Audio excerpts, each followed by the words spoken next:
Perkenalkan,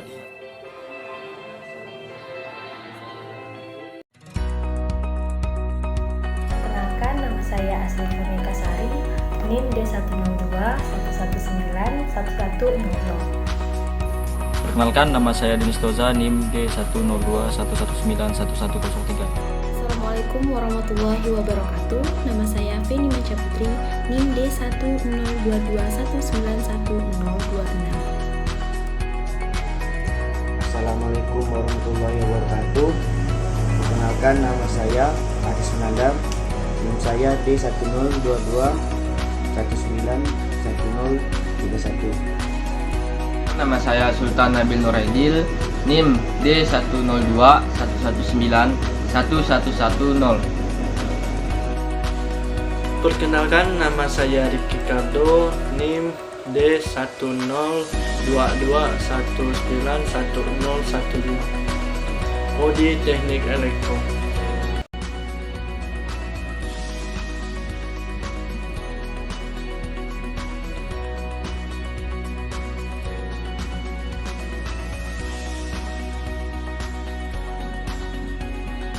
Assalamualaikum warahmatullahi wabarakatuh. Perkenalkan, nama saya Noval Azhar Fitriawan, D10211911111. Perkenalkan, nama saya Aziz Kusniko, D102191013.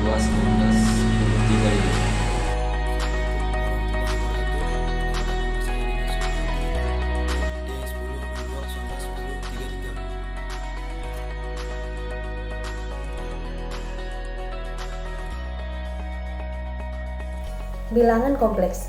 Bilangan kompleks merupakan bilangan yang terdiri atas bilangan real dan bilangan imajiner. Secara umum, bilangan kompleks dilambangkan dengan A plus IB, dengan A dan B yang merupakan bilangan real.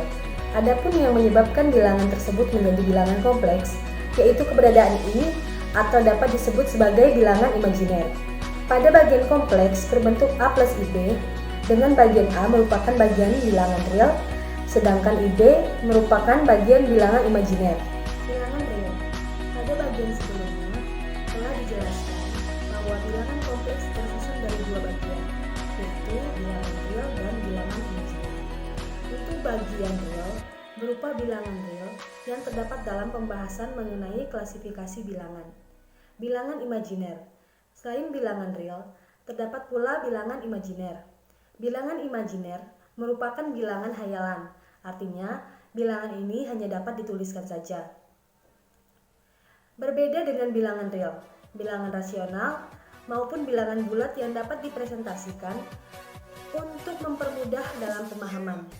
Operasi bilangan kompleks. Dalam sistem bilangan kompleks, terdapat beberapa operasi seperti operasi penjumlahan, pengurangan, perkalian, pembagian, dan sebagainya. Dengan contoh soal, yang pertama, operasi penjumlahan. 3 ditambah 4i ditambah 2 dikurang 8i. 3 ditambah 2 dikelompokkan bilangan real, ditambah 4i dikurang 8i. Itu bilangan imajiner. Jadi 5 ditambah min 4i, hasilnya 5 dikurang 4i. Untuk operasi pengurangan, 6 ditambah 3i dikurang 3 dikurang 2i.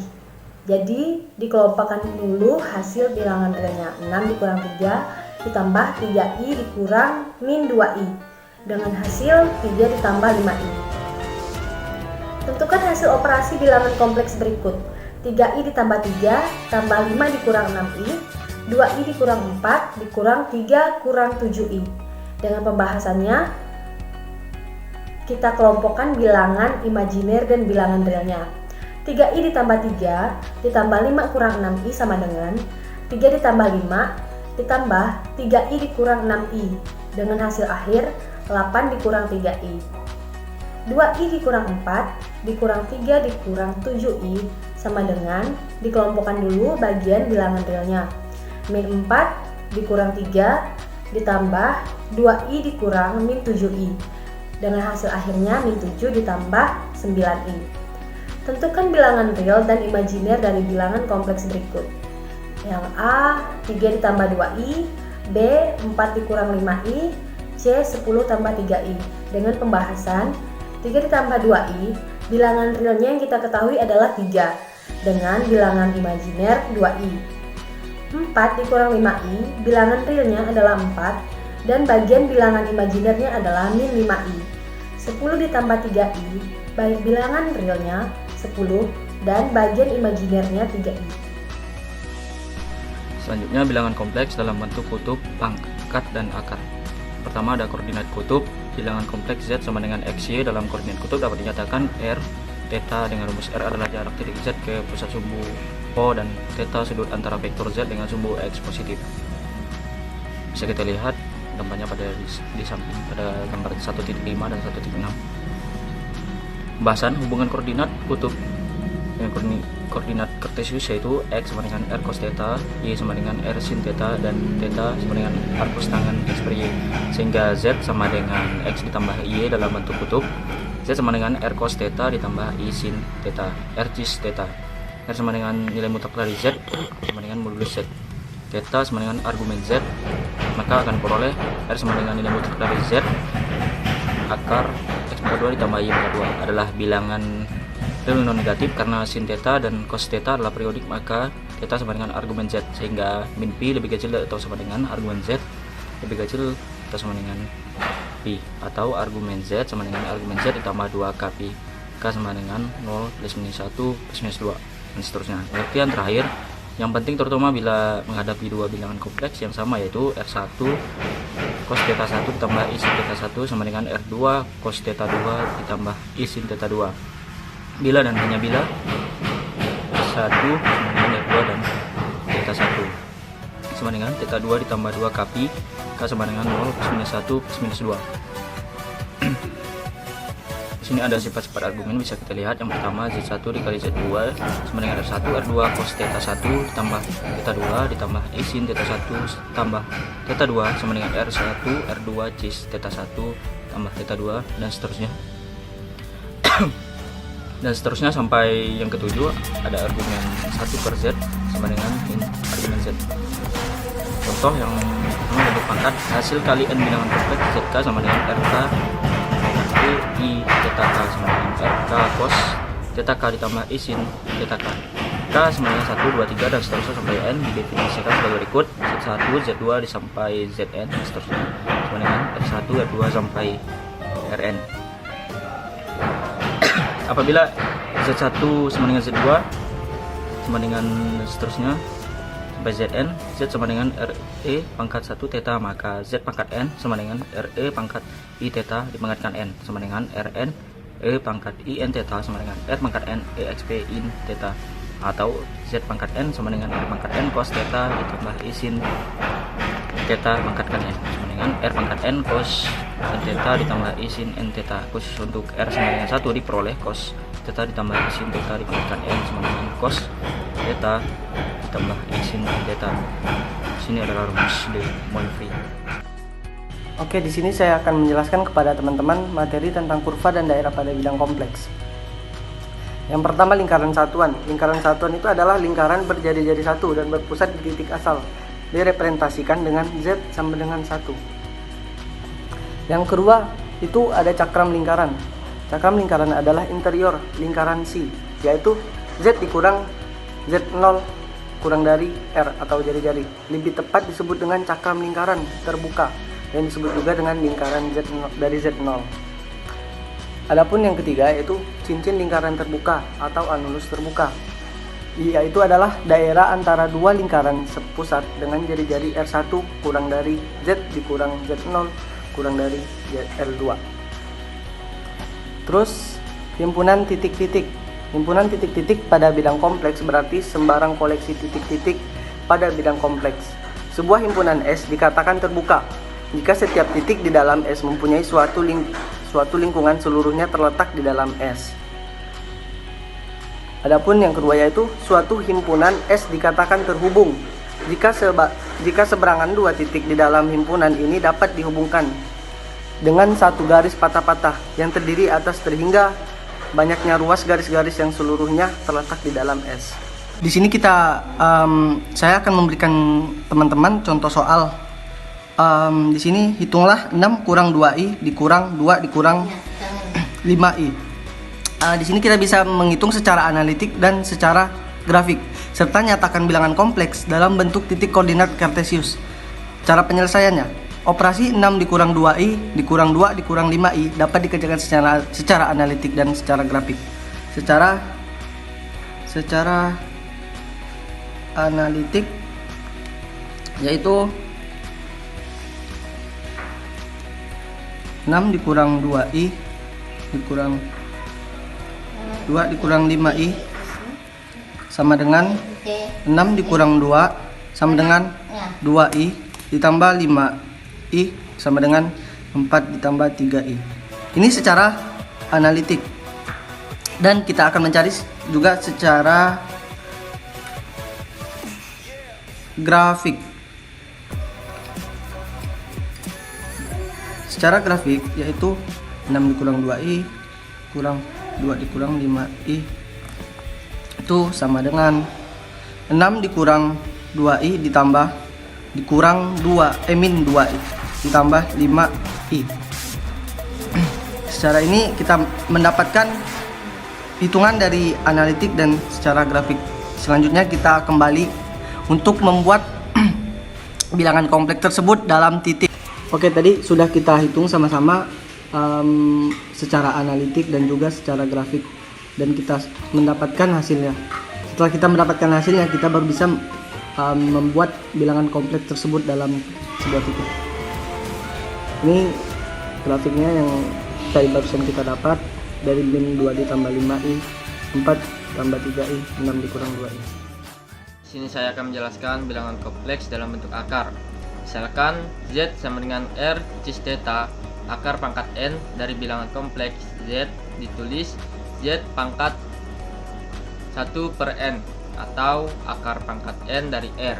Jika diberikan bilangan kompleks Z tidak sama dengan 0 dan N bilangan bulat positif, maka diperoleh N buah akar untuk Z pangkat 1 per N, yaitu ZK sama dengan akar pangkat N dari R buka kurung cos theta ditambah 2K pi per N ditambah I sin theta ditambah 2K pi per N untuk kurung. Dan untuk N adalah bilangan asli. Kita langsung ke contoh soal nomor 3. Tentukan semua akar dari akar pangkat 3 dari negatif 8i. Penyelesaiannya, misalkan Z sama dengan negatif 8i, maka R sama dengan nilai mutlak Z sama dengan 8, dan theta adalah R isi tangan negatif 8 per 0 sama dengan negatif pi per 2. ZK sama dengan akar pangkat 3 negatif 8i sama dengan akar pangkat 3 dari 8 ke kurung cos negatif pi per 2 ditambah 2k pi per 3 ditambah i sin negatif pi per 2 ditambah 2k pi per 3 tutup kurung. Nilai Z0 nya adalah akar pangkat 3 dari 8 buka kurung cos negatif pi per 2 per 3 ditambah i sin negatif pi per 2 per 3 kurung sama dengan 2 buka kurung cos dalam kurung pi negatif pi per 6 ditambah i sin dalam kurung negatif pi per 6 sama dengan akar 3 dikurang i, dan nilai Z1 sama dengan 2 buka kurung cos pi per 2 ditambah i sin dalam kurung pi per 2 sama dengan 2i, dan nilai Z2 nya adalah 2 buka kurung cos 7 pi per 2 ditambah i sin dalam kurung 7 pi per 2 kurung sama dengan nilainya akar 3 dikurangi 1. Sekian.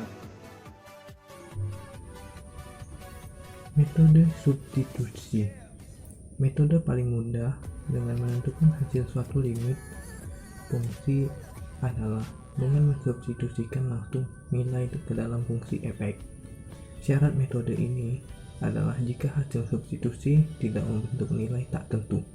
Contoh, lim x3 x² kurang 4 per X tambah 2 sama dengan 9 kurang 4 per 3 tambah 2 sama dengan 1. Metode pemfaktoran.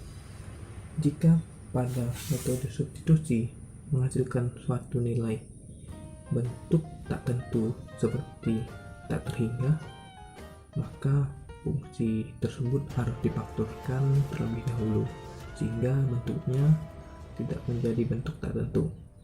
Baru kemudian bisa disubstitusikan.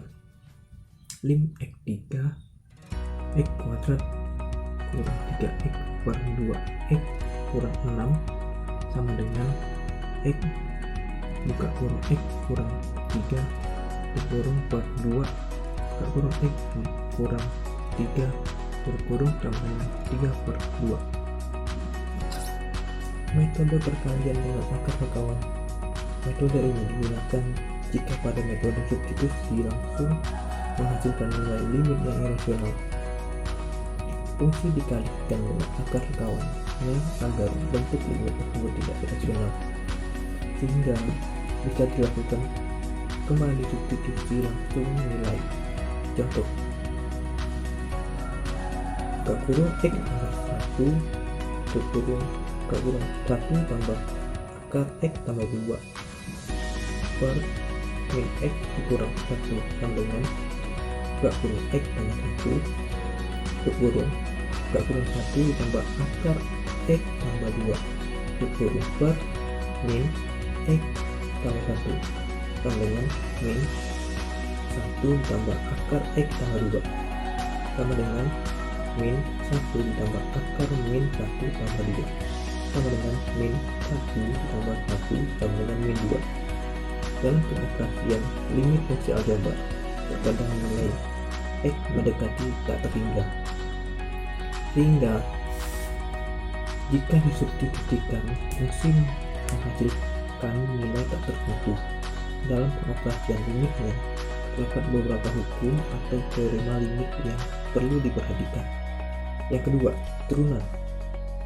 Jika P X0, Y0 adalah titik pada grafik sebuah fungsi fx, maka garis singgung fungsi fx pada P didefinisikan sebagai garis penerus di P dengan kemiringan m sama dengan lim h0 fx0 tambah h kurang fx per h.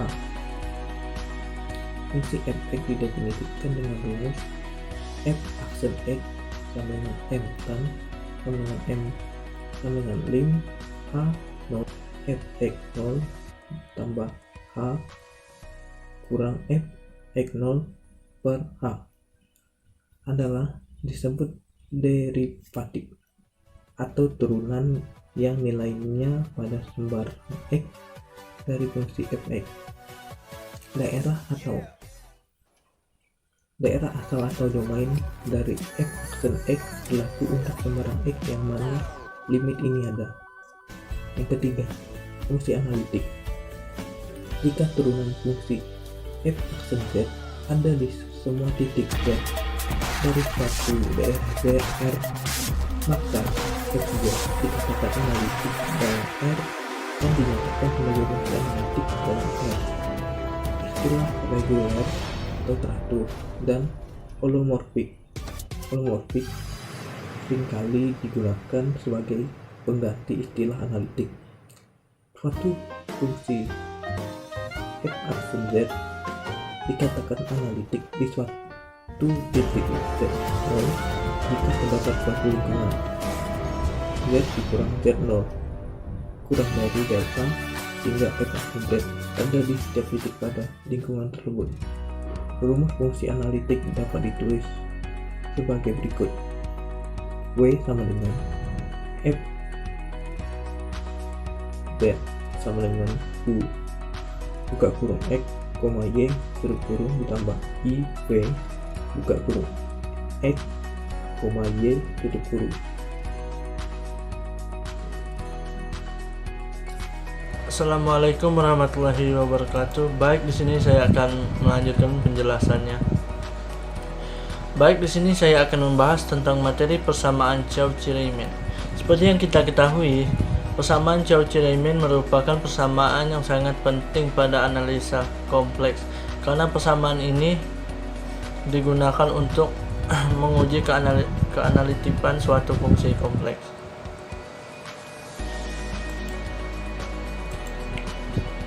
Baiklah, di sini ada keberadaan turunan teorema 1. Diketahui fungsi z sama dengan u dalam kurung x dan y tutup kurung plus i kali v dalam kurung x dan y. Di sini dapat diketahui bahwa u, x, dan y, v, x, dan y semuanya turunan parsialnya adalah ux, vx, uy, dan vy, karena semuanya dikalikan ke dalam kurung. Semuanya itu kontinu di semua titik dalam lingkaran N. Bagian titik z0 sama dengan a dan b. Pada titik z0 itu berlaku ux sama dengan vy dan vx sama dengan min uy. Maka fungsi aksennya sama ada. Selanjutnya, turunan fungsi z didefinisikan dengan f aksen sama dengan ux plus i kali vx sama dengan vy dikurang i kali uy. Di sini ada persamaan Cauchy-Riemann, teorema 2. Andaikan bahwa suatu fungsi z sama dengan u, x dan y ditambah i kali v, x dan y mempunyai turunan pada titik z0 sama dengan a, b, maka pada titik itu f aksennya sama dengan ux plus i vx sama dengan vy dikurang i kali uy, sehingga didapatkanlah hasilnya ux sama dengan vy dan vx sama dengan min uy. Jadi persamaan itu terbukti. Persamaan itu dinamakan persamaan Cauchy-Riemann. Baiklah, di sini ada sebuah contoh soal. Buktikan bahwa turunan dari fungsi z sama dengan z kuadrat ada untuk semua z dan bahwa f aksen z sama dengan 2z. Kita misalkan terlebih dahulu z sama dengan x plus i y, maka fungsi z sama dengan x kuadrat dikurang y kuadrat ditambah 2i xy, maka ux dan y sama dengan x kuadrat dikurang y kuadrat dan v x dan y sama dengan 2xy, sehingga didapatkanlah hasil ux sama dengan 2x dan uy sama dengan min 2y, vx sama dengan 2y dan vy sama dengan 2x. Keenam, fungsi tersebut kontinu di semua titik z, x, y. Selanjutnya diketahui bahwa PCR ux sama dengan vy dan vx sama dengan min uy terpenuhi. Hal ini memenuhi teorema 1. Terpenuhi oleh karena itu dapat disimulkan turunan fungsi z ada untuk semua z.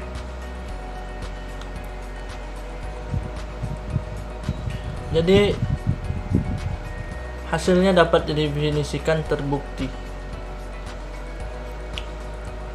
Baiklah, lanjut ke contoh yang kedua. Tentukan titik-titik jika ada yang membuat fungsi z sama dengan x kuadrat dikurang y kuadrat mempunyai turunan dan tentukan turunan itu. Dari fungsi z dapat ditentukan u dalam kurung a dan y sama dengan x kuadrat dan v x dan y sama dengan min y kuadrat, sehingga didapatkanlah hasil ux sama dengan 2x dan uy sama dengan 0, vx sama dengan 0 dan vy sama dengan min 2y. Keenam, fungsi kontinu di mana-mana, akan tetapi PCR-nya hanya terpenuhi pada kontinu vx. Hal ini menunjukkan bahwa fungsi aksennya hanya ada pada titik-titik garis itu, sedangkan didapatkan turunan titik-titik garis itu y sama dengan min x, yaitu fungsi aksen z sama dengan ux plus i kali vx sama dengan 2x, atau fungsi aksennya sama dengan min 2y. Baiklah, penjelasannya sampai di situ. Terima kasih.